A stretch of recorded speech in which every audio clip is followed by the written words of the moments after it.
Bueno, tenemos hoy muy buenos días a todos nuestros oyentes y televidentes. Tenemos nuevamente el gusto de tener a Jorge Helst con nosotros en estas conversaciones sobre arte. Y en esta oportunidad le vamos a pedir a Jorge que nos hable de alguien que él en su fundación, San Telmo, le hizo en el año 1991, y yo diría bastante tempranamente en la carrera de Juan Carlos Di Stéfano, una muestra, una exposición antológica. Después vendrían las del Museo Nacional de Bellas Artes, pero la Fundación San Telmo creo que fue, si bien Di Stéfano ya venía exponiendo en galerías, esta fue la más importante que él tuvo en su carrera, al principio, ¿no? Con sus inicios. ¿Es así, Jorge? No lo sé, no sabría decirlo, contestarte con seguridad. Hicimos lo que podíamos. En la Fundación San Telmo éramos siempre provocadores y éramos siempre, abríamos caminos. Yo a Di Stéfano lo conocí mucho, mucho, mucho antes de invitarlo a la Fundación San Telmo para su muestra. Sin conocerlo, sin conocer su nombre, sabía de que era uno de los dos diseñadores del Instituto Di Tella en la calle Florida. Guido, que fue mi amigo a partir de 1957, antes del nacimiento del instituto, hasta el día de su muerte, fue mi queridísimo amigo, sin hablar jamás de política, donde evidentemente no estaríamos de acuerdo, pero hablando de arte, hablando de cultura, hablando de viajes. um, Guido había insistido que su instituto, que era novedoso para Buenos Aires, tenga servicios que no se conocían en la Argentina, dependencias que no se conocían en la Argentina. Tal es así que tenía su propia oficina de diseño para catálogos, afiches, carteles, etcétera, como las grandes instituciones en Estados Unidos.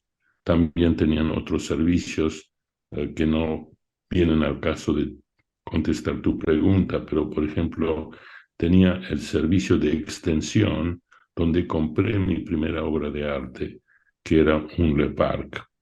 Eh, Uno concurrente, no era socio, concurrente, amigo de la casa, iba a la oficina de extensión y decía, de las obras expuestas, me interesa tal, ¿está en venta? Sí, está en venta. ¿Cuánto está? A nosotros no tomamos ninguna comisión, pero está en $150. Bueno, la compro. O sea que era un servicio al consumidor que no era habitual en un espacio fundacional de este tipo. Bueno, eh, supe después de varios años que un día Romero Brest, que dirigía el sector de artes visuales, eh, fue a la oficina que compartía Juan Carlos con Rubén Fontana, ambos responsables de todas las comunicaciones visuales del instituto, y le dijo, che, Juan Carlos, me han contado que vos sos artista. No sabía eh, ¿dónde se pueden ver tus cosas? Y Juan Carlos, muy tímido como siempre, lo sigue siendo, creo, le dijo que tenía taller y Romero fue a ver las obras y se quedó muy, muy impresionado y lo invitó a ser el próximo artista argentino en la Bienal de San Pablo. Y era un momento en que Juan Carlos dejaba las dos medidas, iba a tres medidas, es decir, a escultura. Empezó no yendo directamente a escultura, sino a relieves, de los cuales, por supuesto, tengo en mi colección. Y de los relieves hacía pocos porque eran trabajosos, pasó a la tercera dimensión absolutamente libre, o sea, la escultura. Eso fue una época. Y luego la primera muestra realmente significativa la hizo Arte Múltiple, que era una de las mejores galerías que tuvo Buenos Aires. Gabriel Levinas era el dueño, el mandamás, el que elegía las exposiciones y, y lo invitó a exponer a Di Stefano.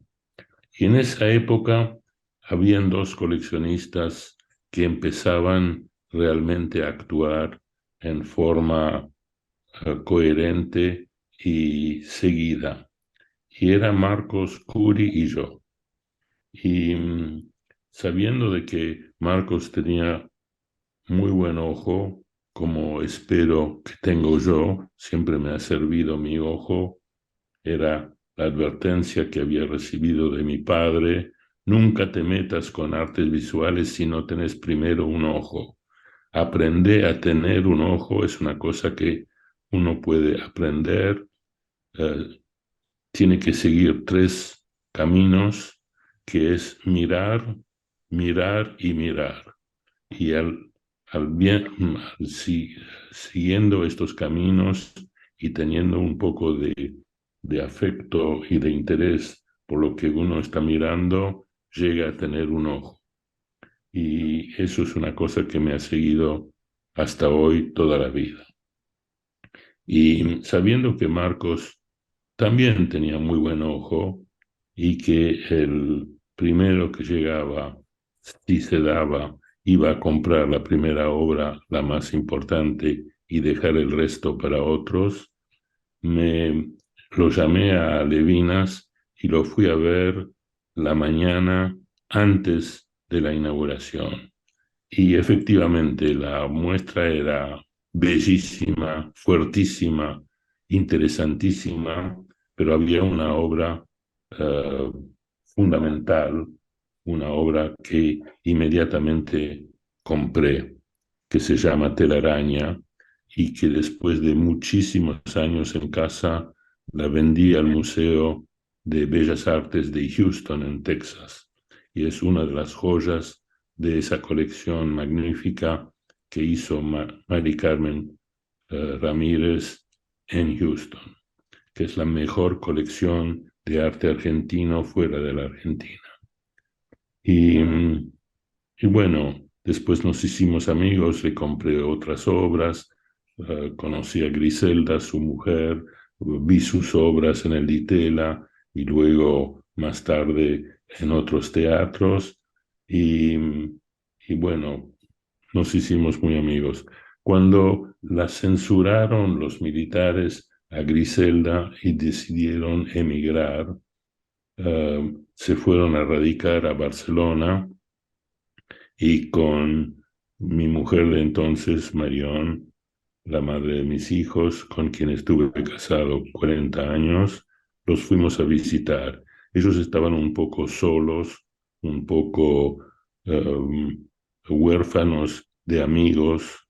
eh, Como decía Juan Carlos, me resulta muy difícil crear algo si a la mañana no tomo un café con Grip y eso no se daba en Barcelona.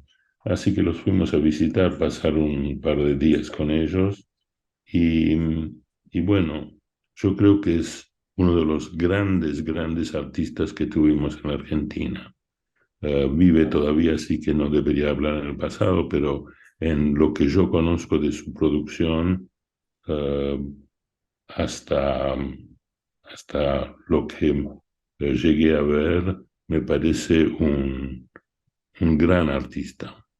Sí, bueno, justamente vos sabés que el Museo de Bellas Artes acaba de bajar esta muestra retrospectiva, es absolutamente tremenda, y que está también allí Telaraña, prestado por el Houston. Sí, 89 años tiene Juan Carlos, hoy. ¿Cuándo? 89.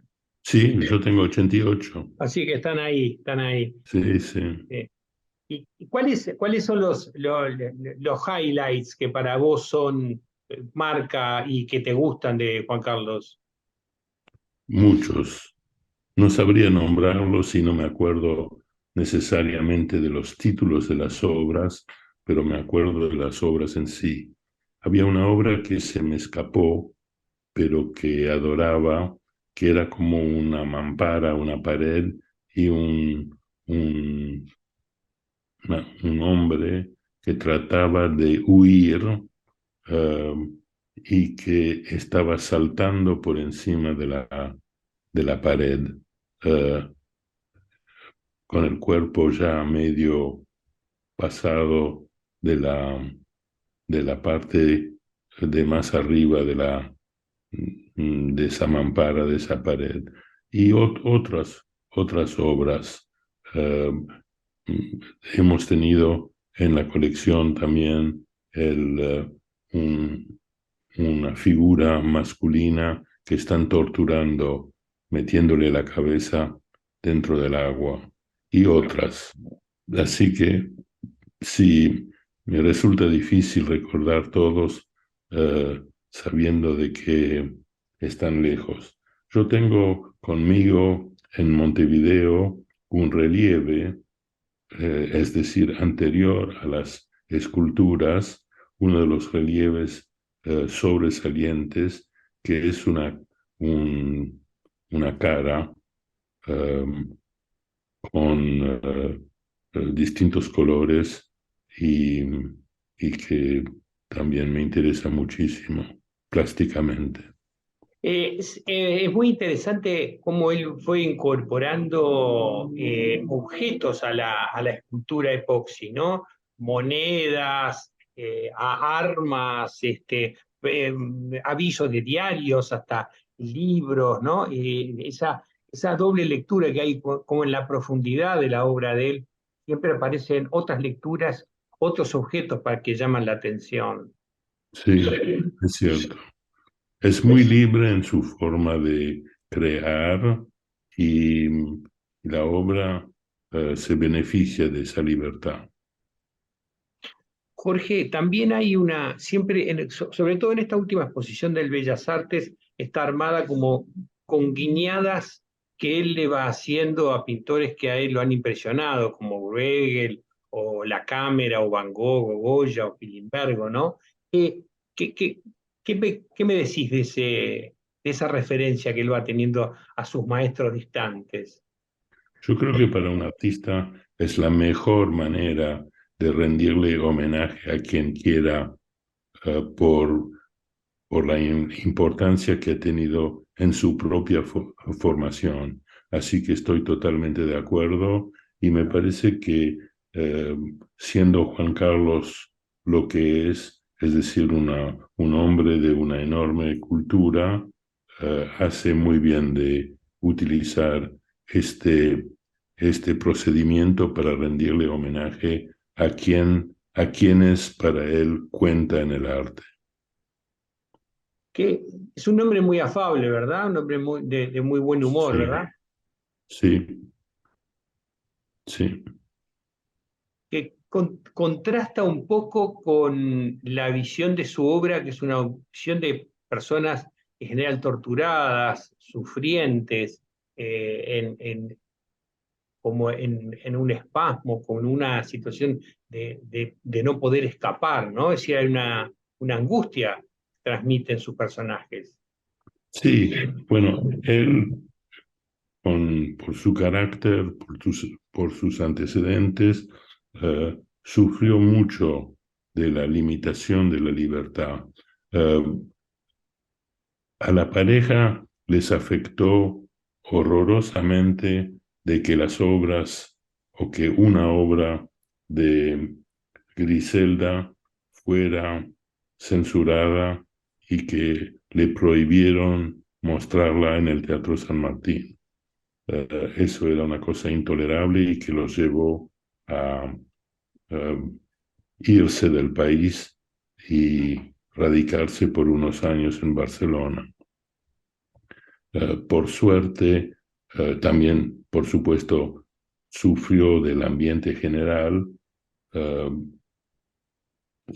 Según creo, y no quiero asegurar, no tuvieron otros enfrentamientos directos con los militares, eh, sino que sufrieron del ambiente general, que era horrible, por supuesto, eh, pero no tuvieron como otros eh, grandes artistas, eh, gente de su familia que sufrió directamente. Así que ahí, Tengo entendido, Jorge, que él empezó siendo artista plástico, pintor, ¿no? Y que en un momento sí, él decide como quemar toda la parte de pintura. ¿Vos llegaste a conocer parte de ese trabajo? no, yo he visto una vez por casualidad una obra plana que había hecho y que se escapó eh, de la eliminación que él quiso. Eh, yo he visto, sí, relieves, uno que describí que eh, venero, que adoro, que me he llevado conmigo a Montevideo cuando decidí cambiar de ambiente. Eh, He visto otros, he visto la de los cerdos, he visto otros, pero obras planas no. Obras, pinturas que yo sé que empezó siendo pintor, no, no me acuerdo de haber eh, realmente vivido ninguna. Y luego es escultura, es tres dimensiones, ahí sí, hasta eh, que eh, seguí coleccionando obras argentinas, prácticamente todo lo que él producía lo llegaba a ver. Pero Es, esto ya remonta a unos 10 o 15 años que dejé de recorrer talleres y galerías. es interesante que en 1973, en pleno proceso ya casi dictatorial, el Museo Nacional de Bellas Artes le compra el Mudo, ¿no? Que es, además es una de las torturas que, que fue muy común, y es como que hay una ingenuidad en la elección de esa obra, creo que es una de las pocas que quedan hoy en poder del Estado, del Museo de Bellas Artes. Es como premonitorio, además, muchas de las cosas que él hace, como el lanzamiento de los cuerpos al Río de la Plata por parte de la dictadura, estos flotantes que él hace. Qué interesante, ¿no? La anticipación política que tienen algunos artistas. Para mí está bien de que lo hayas mencionado porque lo iba a hacer, pero de cierta manera, como es un cuento un poco largo, lo evitaba. Para mí es el super monumento a la estupidez humana, porque el comité de compras de los amigos de Bellas Artes, varios de ellos muy amigos míos, y desde ya pido disculpas por haberlos incluido en mi calificación de monumentos a la estupidez, fueron a comprar esta obra y quedaron impactados por el aspecto plástico que nunca relacionaron con lo que estaba pasando y menos con lo que iba a pasar. Eh, es increíble que en plena dictadura, en los peores años, es decir, 76 hasta 79, después siguió la dictadura, pero fue menos horrorosa que durante esos 4 años. um, Se exponía esa obra en los salones uh, del espacio de mayor jerarquía del país. Y la gente que había decidido comprarlo y donarlo al museo no se daban cuenta de que del mensaje implícito y clarísimo que estaba dando a los espectadores. Y bueno, y esto lo hemos vivido en directo. Era una cosa incongruente, absurda y demostrando la estupidez humana. O sea que tú estuviste en ese proceso donde se gestó todo esto. No, yo la primera compra que hice fue telaraña, que fue después del mudo. Yo no había visto el mudo en Bellas Artes cuando se expuso, cuando se donó, eh, y recién lo vi muy seguido después. Después, en los años siguientes a mi compra de telaraña, estuve por mi gran amistad con Daniel Martínez, pero también mi gran eh, amistad, mi gran respeto, mi gran admiración, tanto por Sammy Oliver como por Samuel Paz. Yo pasaba días enteros en el museo, eh, cuando podía ayudándolos, pero si no al corriente de todo lo que estaba pasando en esa casa. En el 2015, el Estado argentino lo convoca para representar al país en la Bienal de Venecia en el 2015, y además creo que es la primera vez que tiene la Argentina un pabellón propio en el Arsenal. ¿Vos tuviste esa oportunidad de estar en esa Bienal? No, ante todo quiero rectificar, la Argentina tuvo el mejor pabellón, uno de los mejores pabellones de Venecia durante muchos años, en la parte noble, más noble de la Bienal, que son los Giardini. Fue vendido ese eh, pabellón como un espacio inútil por los militares. Y cuando terminó la época militares, la Argentina tuvo que ponerse en la cola de los países numerosos que querían adquirir un nuevo espacio. Lo que tiene hoy en día en los arsenales es mucho mejor que no tener nada, pero dista mucho de lo que tuvo en una oportunidad en los Giardini. Um, no fui a Venecia por la sencilla razón que a partir del 2005, para darle una fecha que en realidad puede ser 2 años más o 2 años menos, decidí de que me daba tanta lástima, y puedo decirlo, tanto asco, ir a ferias, ir a Documenta, ir a salones, ir a Basilea, que no iba más. Había ido durante 30 años, estaba en mi agenda estos espacios, estas manifestaciones artísticas, y era parte de mi vida concurrir. Aprendía mucho, compraba a veces, me hacía de amigos y se juntaba gente para hablar de arte.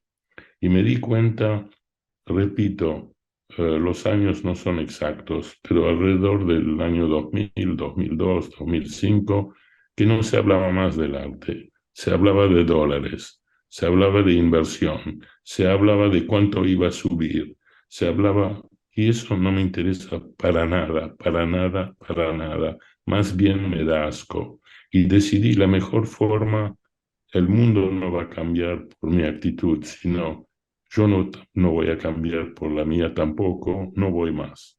Y desde el año, repito, más o menos 2005, he ido a la Bienal de Venecia de 2007 porque la curó mi gran amigo Rob Storr, y estaban presentes tanto Kuitka como León Ferrari, que ganó el León de Oro, cosa que no me esperaba, que fue un placer.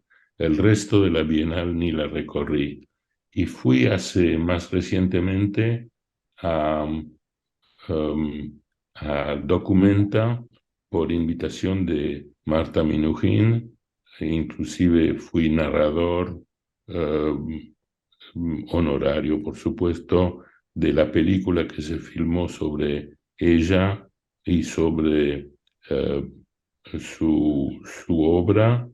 Eh, a mí me encantó de que a los muchos años, no quiero decir cuántos, ella por fin tenía un reconocimiento total por parte del mundo artístico, pero ni recorrí Documenta ese año. Llegué desde París en tren, me encontré con amigos, fui a visitar, por supuesto, en la visita especial eh, al Partenón, eh, hablé del Partenón varias veces eh, a las cámaras que estaban filmando y el día siguiente me volví a París. O sea, ¿qué es lo que te Mi, molesta? ¿La mercantilización, el arte o el sí, arte conceptual? no, el arte conceptual es parte de mi vida. Yo armé la primera muestra de Duchamp en Buenos Aires en el año 2008, que me dijeron que si yo le dediqué 3 años de mi vida, 2006, 2007 y 2008, la muestra viajó a Brasil, tuvo un éxito enorme, pero me dijeron, si tienes suerte vas a poder juntar un centenar de obritas múltiples de Duchamp. Y pude, gracias a amistades, gracias a gente con la cual he trabajado y colaborado toda mi vida, junté 144 obras para Proa y luego para el Museo de Arte Moderno de San Paulo. Y aprendí muchísimo, me junté con la crema y la nata de la gente que había conocido a Duchamp y viajé mucho por esa muestra. Um, Me conocí la lista, justamente la estuve preparando estos días, pero no la tengo a mano, pero conocí a sus galeristas, a su familia, um, a, a los museos donde expuso, estuve con los historiadores de arte que han escrito sobre Duchamp, leí, no, volví a leer y leí por primera vez un total de 60 libros sobre su actuación y por suerte, dando estas vueltas y conociendo toda esa gente, me compré unos 15 Duchamp que tengo en mi colección y que los venero y que los tengo aquí al lado mío, eh, que son, por supuesto, en su mayor parte eh, múltiples. Eh, Él, como ustedes saben, consideraba que el múltiple era igual que una pieza única en su importancia artística y, y bueno, tengo la Boîte en Valise, que es uno de los múltiples más conocidos, que se editó en 6 o 7 versiones diferentes, pero básicamente es la obra, eh, uno de las obras eh, más importantes de Duchamp. Tengo la que perteneció durante 40 años a Andy Warhol. Andy Y Warhol. Andy Warhol jugaba con esa con esa caja, escribía sobre esta caja y bueno, está en mi colección.